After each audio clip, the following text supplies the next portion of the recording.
আমরা কি এখানে কান্নার জন্য এসেছি? আমরা এখানে কিসের জন্য এসেছি?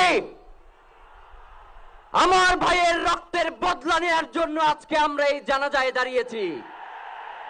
প্রিয় ভাইয়েরা, আজকে কবি নজরুলের যে বিদ্রোহী দুটো লাইন, যাকে ওসমান হাদি তার আদর্শ মনে করত, আমি চিরবিদ্রোহী বীর, বিশ্ব ছড়ায় উঠিয়াছি একা, চির উন্নত শির।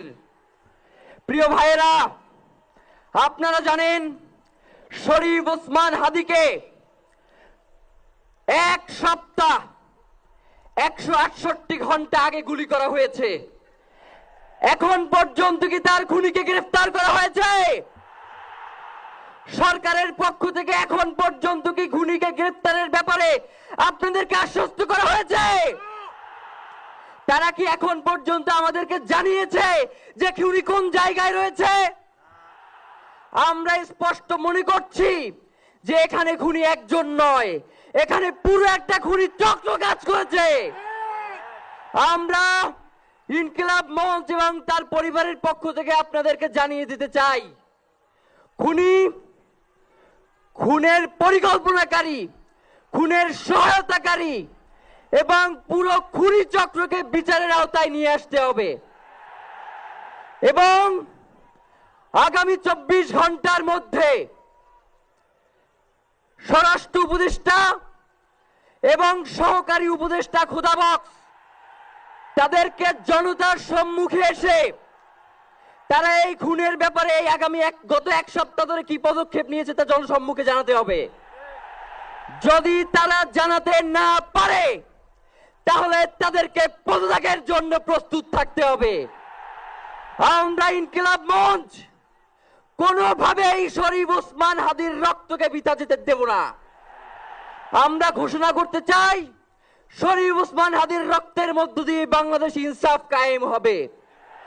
আপনাদেরকে তিনি বারংবার বলেছেন, বাংলাদেশের স্বাধীনতা সার্বভৌমত্ব রক্ষা এবং ইনসাফের লড়াইয়ের জন্য আমাদেরকে যদি জীবন দিয়ে দিতে হয় আমরা জীবন দিয়ে দেব, তবু ইনসাফের লড়াই ছাড়বো না। সুতরাং প্রিয় বন্ধুগণ, আমাদেরকে ইনসাফের লড়াই লড়তেই হবে। আপনারা রাজি আছেন কিনা?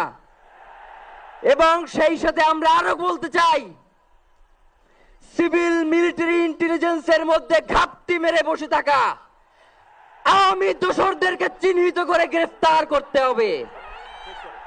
প্রিয় সংগ্রামী বন্ধুগণ, শরীফ ওসমান হাদির পরিবারকে জানানো হয়, রাষ্ট্রের পক্ষ থেকে আপনাদেরকে যদি কোনো সুবিধা দরকার হয় আপনারা আমাদেরকে বলবেন। আমরা শরীফ ওসমান হাদির পরিবার থেকে রাষ্ট্রকে জানাতে চাই, যদি এই রাষ্ট্রকে রক্ষা করতে শরীফ ওসমান হাদির পরিবারের 5 সদস্য তার ভাই এবং বোনদের যদি রক্ত লাগে তারা দেওয়ার জন্য প্রস্তুত রয়েছে, তবুও এই খুনিদেরকে চিহ্নিত করে বিচারের মুখোমুখি করতে হবে। আমরা আপনাদেরকে আরেকটা ঘোষণা দিয়ে আজকের বক্তব্য শেষ করতে চাই, ওসমান হাদির নিরাপত্তার জন্যই কোন জায়গা থেকে তার লাশ নিয়ে যাওয়া হবে আমরা জানি না। ওসমান হাদি ভাই কি মৃত? তিনি আমাদের লক্ষ কোটি তরুণের মধ্যে জীবিত রয়ে যাবেন ইনশাআল্লাহ। আপনাদেরকে জানিয়ে দিতে চাই, কোন ধরনের সহিংসতা ছাড়া আমরা যেহেতু ওসমান হাদির লাশকে আমরা জাতীয় কবি কাজী নজরুলের পাশে দাফন করার ব্যবস্থা করতেছি, আপনারা সবাই এই প্রোগ্রাম শেষে জনতা মিছিল নিয়ে শাহবাগে চলে যাবেন। আমরা ওখানে গিয়ে আপনাদের সাথে দাফনের পরে কথা বলবো। হয় বাংলাদেশের স্বাধীনতা সার্বভৌমত্ব থাকবে, বাংলাদেশের ইনসাফ কায়েম হবে, নয়তো আমরা বাংলাদেশের জন্য রক্ত দেওয়ার জন্য সবাই প্রস্তুত রয়েছি।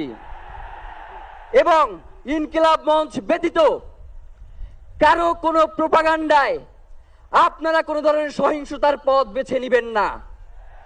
আমরা ইনকিলাব মঞ্চের পক্ষ থেকে আপনাদেরকে জানাবো কখন কি ব্যবস্থা গ্রহণ করতে হবে। আপনাদের সকলকে, এই লক্ষ লক্ষ মানুষকে, আজকে শরীফ ওসমান হাদির জন্য যারা এসেছেন, শহীদ শরীফ ওসমান হাদি, তাকে আমরা সবাই দোয়া করব এবং তার যেই লড়াইয়ের পথ, তার যেই সাংস্কৃতিক আন্দোলন, তার যেই আধিপত্যবাদের বিরুদ্ধে লড়াই, আমরা সকলে সেটাকে একসাথে প্রতিহত করব। বাংলাদেশ জিন্দাবাদ, ইনকিলাব জিন্দাবাদ, নারায়ে তাকবীর, নারায়ে তাকবীর। দিল্লি না ঢাকা, দিল্লি না ঢাকা, গোলামি না আজাদি, ক্ষমতা না জনতা,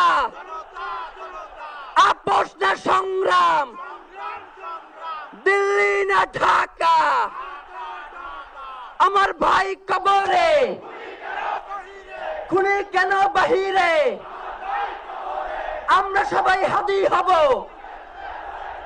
গুলির মুখে কথা কব, আমরা সবাই হাদি হব। নারায়ে তাকবীর, ইনকিলাব ইনকিলাব, মুজিবাদ মুর্দাবাদ, ইনকিলাব জিন্দাবাদ।